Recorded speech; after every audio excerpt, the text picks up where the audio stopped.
Roman Reigns defeated Sami Zayn, and now the entire wrestling world is asking what's next. We attempt to answer that question and run down the entire Elimination Chamber 2023 show on this episode of Wrestle Juice. Hey friendo, Steve here. Welcome back to the channel. It's time to talk about Elimination Chamber this past Saturday. What a show. Everybody's talking about the main event, Sami Zayn versus Roman Reigns for the undisputed WWE Universal Championship. And of course, Roman Reigns came away with the victory. Of course, we had a couple more twists and turns with the whole Bloodline story leading into WrestleMania. And I've seen a lot of discourse, so we're going to talk about this first. I've seen a lot of discourse about Sami Zayn. Should they have A, switched the titles at Elimination Chamber, or B, found some way to motivate Sami Zayn getting into the WrestleMania main event against Cody Rhodes and Roman Reigns for the big title? And it's all very interesting, and I understand a lot of the different points of view out there. One of the most prominent points of view that I've seen all over the internet wrestling community is, well, the people really wanted it. It's similar to Daniel Bryan back in 2014. And I understand that. However, in my opinion, these are two very, very different stories. Daniel Bryan's story, kind of more similar to CM Punk's story, was that he was fighting the authority, the establishment of WWE. They were both big fan favorites, especially Daniel Bryan in 2014. He was a huge fan favorite, and the crowd was doing everything they could on every single show that WWE went to and performed in front of, that they wanted Daniel Bryan. And so his thing was, I'm going to prove that the people are right. Therefore, I need to win everything.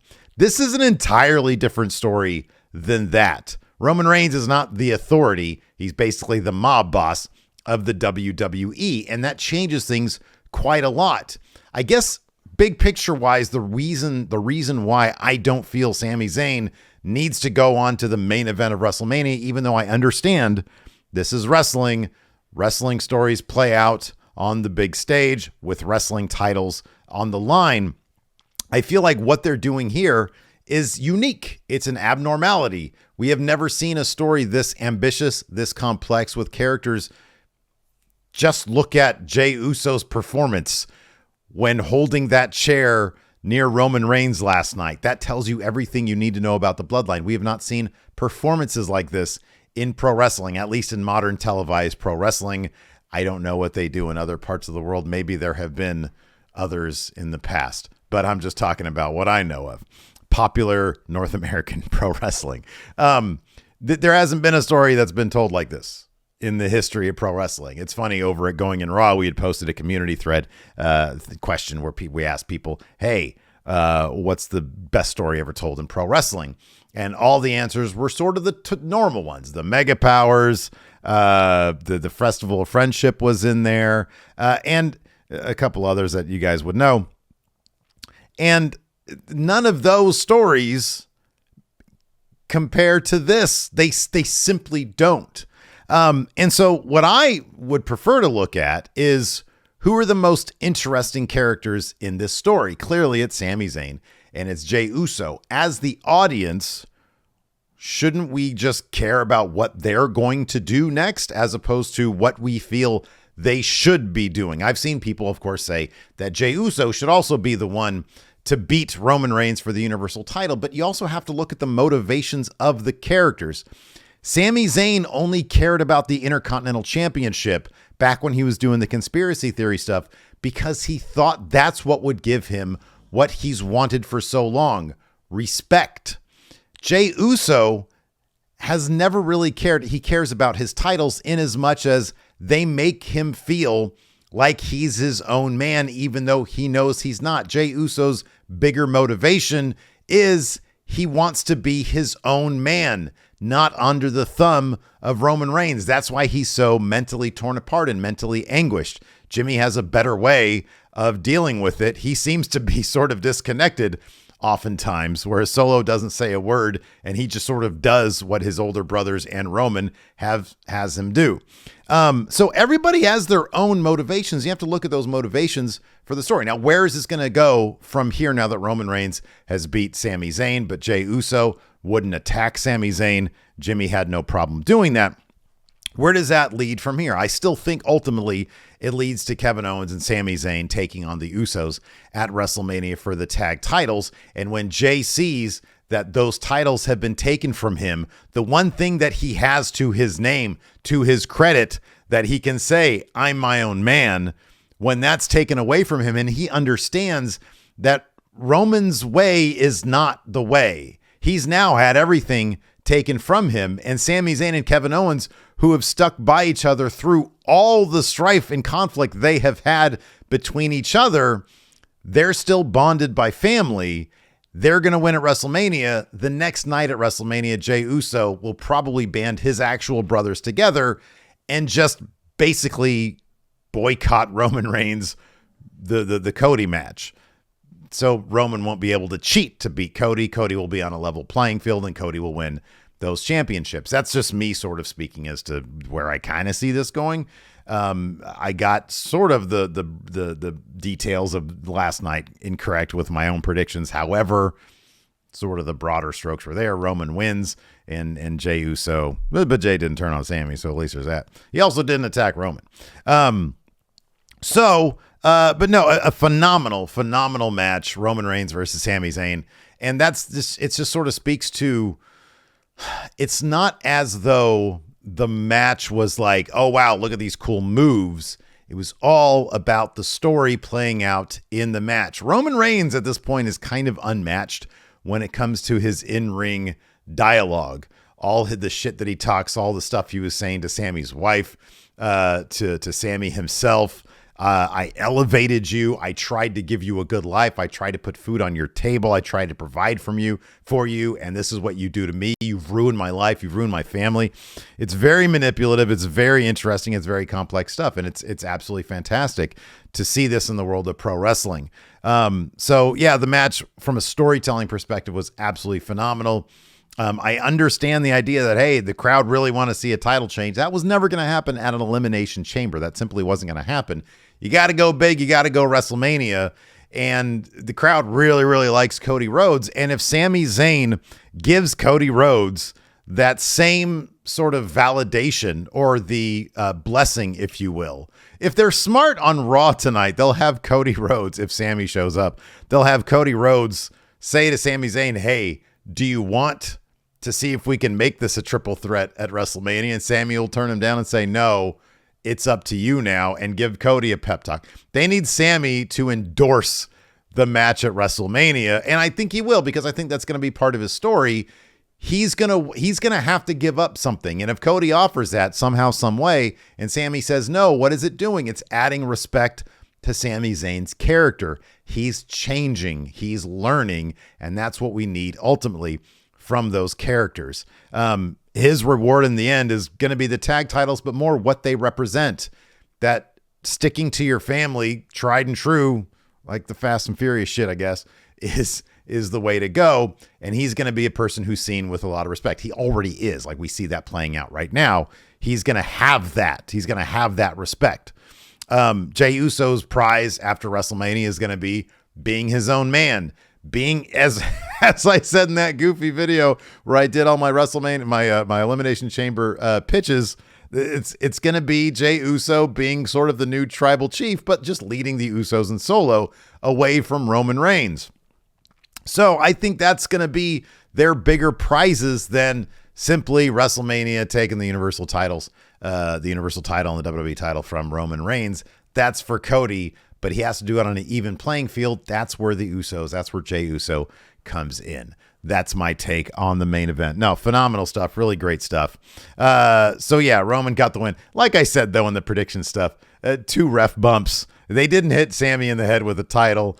He did eat just a massive amount of super kicks from Jimmy. And then he ate, I don't know, what was it? How many spears and how many Superman punches did he kick out of? Just a ton of all that stuff.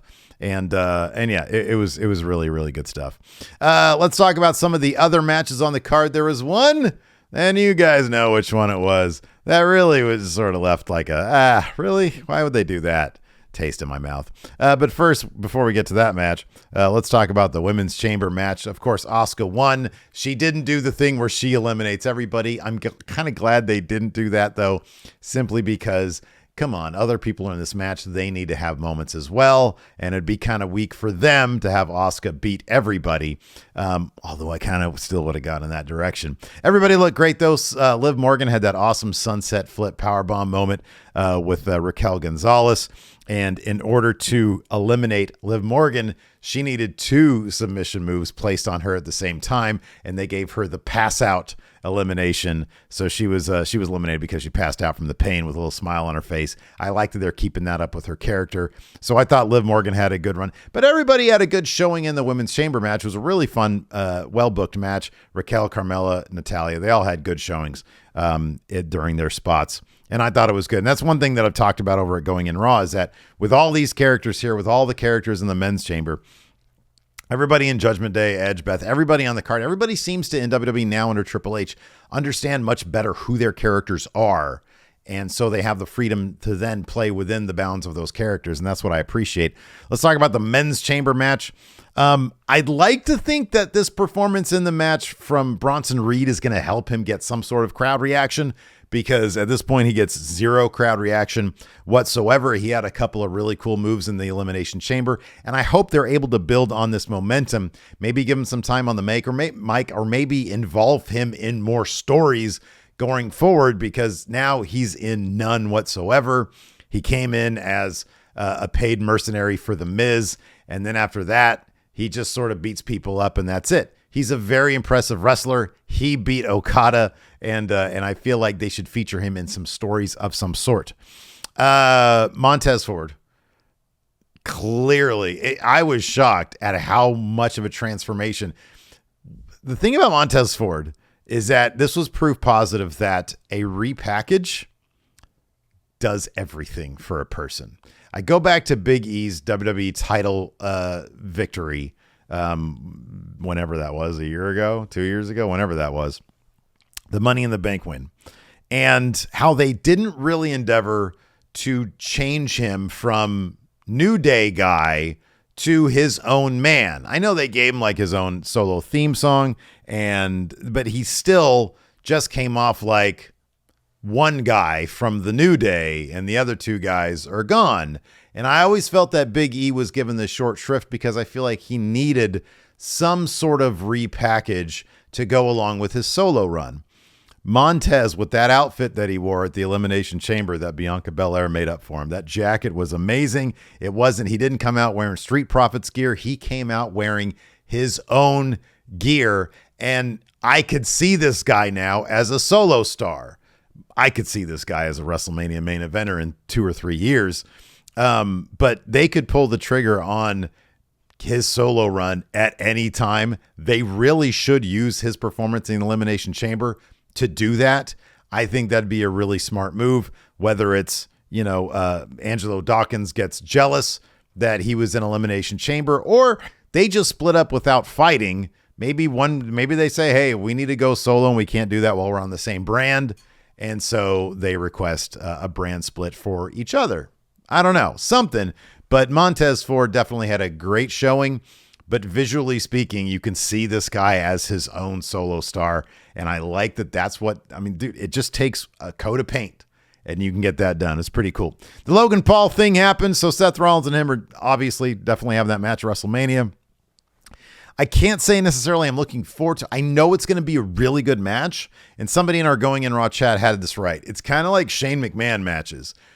Shane can probably put on a good match. Like, he will give you a good match. It'll be really entertaining. Logan Paul can put on really entertaining matches. That Roman Reigns match that he put on was phenomenal. Given the right opponent, he can put on a great match. Seth Rollins is probably the best wrestler WWE has. This is going to be a killer match. But I find myself not really caring about it because it's Logan Paul. So, Theory retained his United States Championship. He's definitely holding an open challenge at WrestleMania, and John Cena is definitely going to answer it. And of course, there was that awesome power bomb into a Hurricane Rana spot from the top of the pod. That was awesome. The Poison Rana, not quite as awesome because it was kind of scary. But I thought the men's chamber match was a lot of fun too. We had Edge and Beth Phoenix beating Judgment Day in a wildly overbooked but really, really entertaining match. I know you guys know this. Judgment Day is one of my favorite things in WWE right now. I really appreciate Dom's work in this match, being just a nuisance. Edge ran him off at one point, and usually in wrestling, that means that person's going to be gone. Edge comes back, and then a little bit later, Dom comes back. Just the boos are raining down on him. Dom is one of my favorite characters in pro wrestling right now. Never thought I'd hear myself say that, although I always did say he needed to turn heel if he was going to be any good, and he is phenomenal. He's so good. The finish of this match, of course, Edge ended up getting, I believe, the pin on Finn Balor. Probably going to end up getting, because I know Edge is supposed to be challenging Austin Theory tonight for the U.S. Championship. I imagine Finn will probably interfere with that. We're probably going to get Demon Finn Balor, like a purple Demon Finn Balor versus Edge at WrestleMania. That's my guess as to how that's going to go. Let's talk about Brock Lesnar versus Bobby Lashley. This was a typical Brock Lesnar match, just with another big man. That's how the big man matches go with Brock Lesnar. Just finisher. When Brock looked like he was going to be actually put in the hurt lock and be forced to submit or pass out, instead he took the DQ route. He low blowed Bobby Lashley. He took out an F5 to ref several times, put Bobby through a table, and it is what it is. I guess they're kicking this down the road, but it's weird because Bray Wyatt says, hey, whoever walks away from Brock Lesnar versus Bobby Lashley, I'm looking at you. So they got plans for something. I just don't exactly know what that is. Brock clearly is going to be suspended because of what he did to the referee. So that's going to keep him off TV for a while, but he's going to be at WrestleMania. So what is this match going to be with Bray Wyatt? Is it going to be Bobby Lashley? Are the Hurt Business going to have a match with, or are the Hurt Business going to get involved with Bray Wyatt and Uncle Howdy and the puppets? I don't know how this is going to go. I really don't. If you guys know how that's going to go, let me know in the comments below. I want to hear from you. Let me know in the comments what you thought about Elimination Chamber. Was it a yay? Was it a nay? Do you think Sammy should have won? Do you think they should have booked this in a way that Sammy would be advancing to the WrestleMania in a triple threat? Let me know in the comments below. If you haven't already, do me a huge favor. Hit that subscribe button, notify bell. And if you enjoyed this video, hit that thumbs up. Thanks for hanging out. I appreciate it. Check out this video over here. Until next time, I'll see you over there.